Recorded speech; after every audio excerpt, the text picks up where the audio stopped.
Olá, tudo bem com você? Bom, eu espero que sim. Eu sou o Juan Marinho, seja muito bem-vindo a esse perfil. E agora a gente vai fazer a nossa devocional de Hebreus. Estamos na parte final. Vamos começar então. Estamos no versículo de número 1. E vamos ali começar do 1 ao 3. E a gente vai refletindo e ao longo do vídeo a gente vai falando um pouquinho mais, né? Para o pessoal que está vendo aqui no aplicativo vermelhinho, completão. Para quem está vendo, vai vendo os outros. Corte, mas vai ver tudo de qualquer forma. Vamos lá. Começa assim: continuem a amar uns aos outros, como irmãos em Cristo. Não deixe de receber bem aqueles que vêm à casa de vocês, pois alguns foram hospitaleiros e receberam os anjos sem saber. Lembre-se dos presos, como se vocês estivessem na cadeia com eles. Lembre-se do que sofreram, como se vocês estivessem sofrendo com eles. Então aqui a gente tem o primeiro ponto, que é o seguinte, né? E ali vem pra gente esse escritor, né?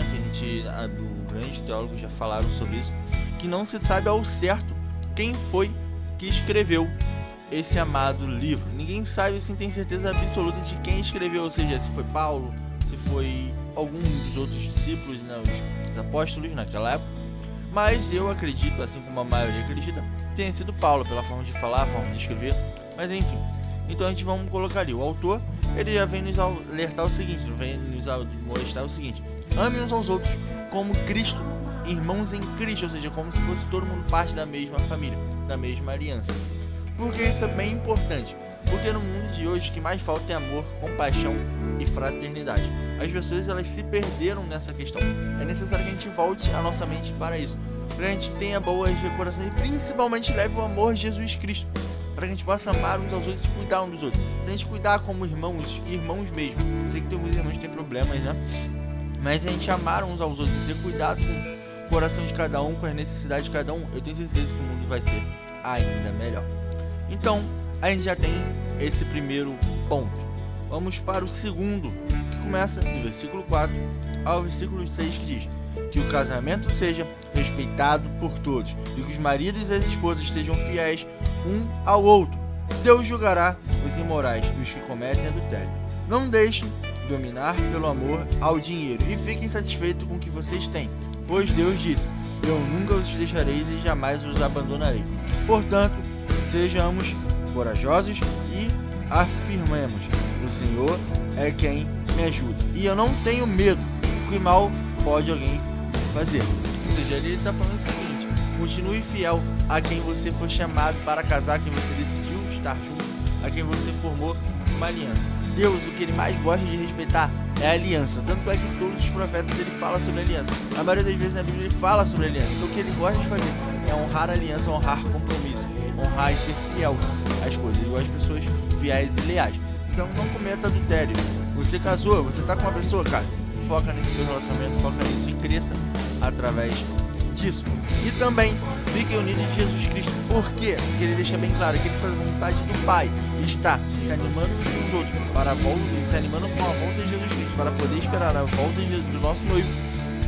Esse nada conseguirá o derrubar, o parar e o afrontar, porque Deus está no controle de todas as coisas. Então agora a gente vai continuar do versículo 7 ao versículo 9. Vamos lá, galera. Lembre-se dos seus primeiros líderes espirituais. Se anunciaram a mensagem de Deus a vocês, pensem como eles viveram e morreram e imitem a fé que eles tinham. Jesus Cristo é o mesmo ontem, hoje e sempre. Não se deixem levar por ensinamentos diferentes e estranhos que tiram você do caminho certo.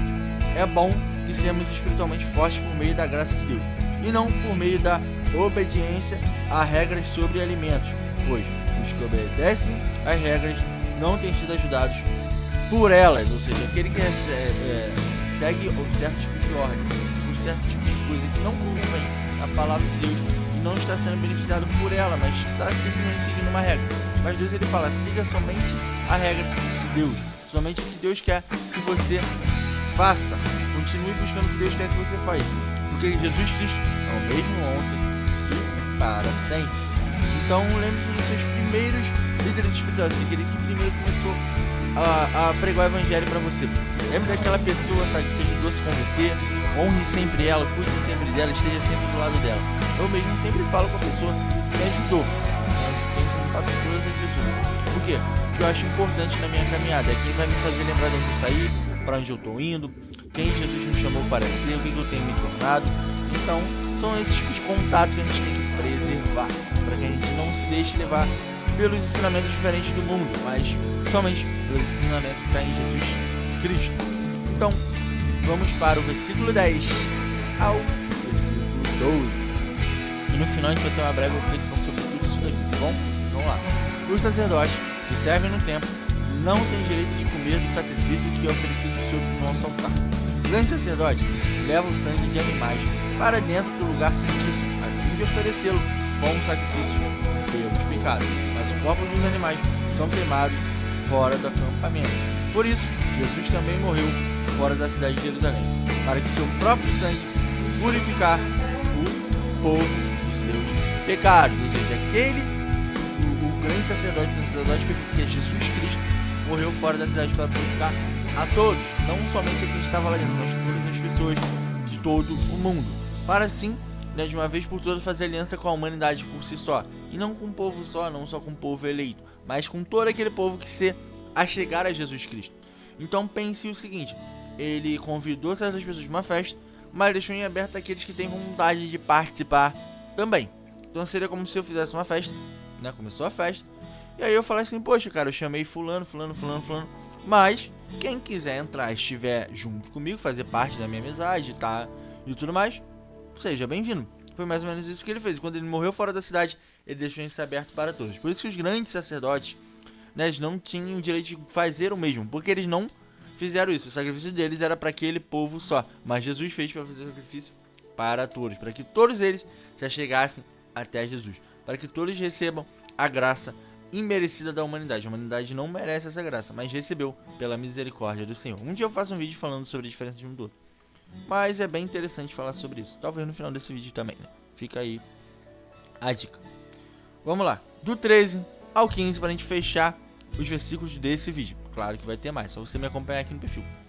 Então vamos lá. Portanto, vamos para perto de Jesus, fora do acampamento, e soframos a mesma desonra que ele sofreu, porque neste mundo não temos nenhuma cidade que dure para sempre. Pelo contrário, procuramos a cidade que virá depois.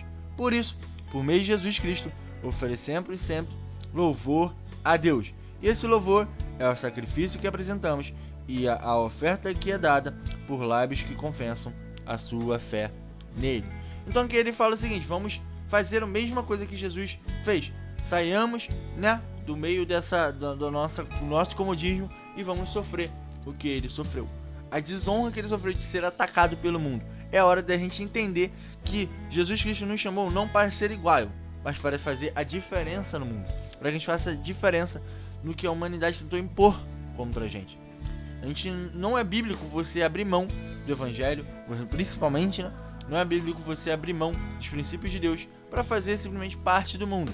E quando a pessoa faz isso, ela está desagradando a Deus. E é por isso que muita gente não entende como o cristianismo funciona e fica atacando. Por quê? Porque acha que a gente é obrigado a abrir mão dos nossos princípios para fazer o que a humanidade quer. Mas aqui ele deixa bem claro: façamos o que Jesus fez.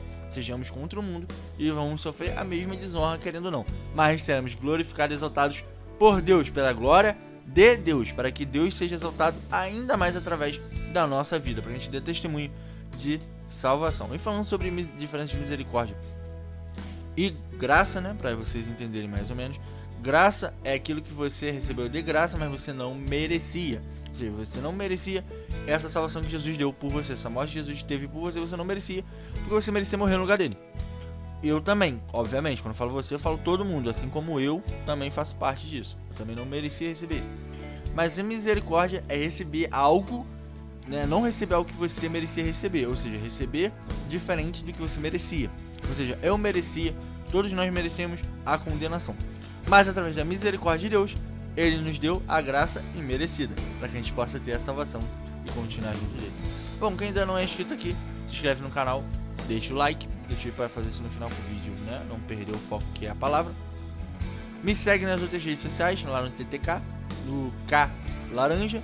E Tamo junto, para a próxima. E no Instagram também. Até a próxima. Eu sou o Juan Marinho.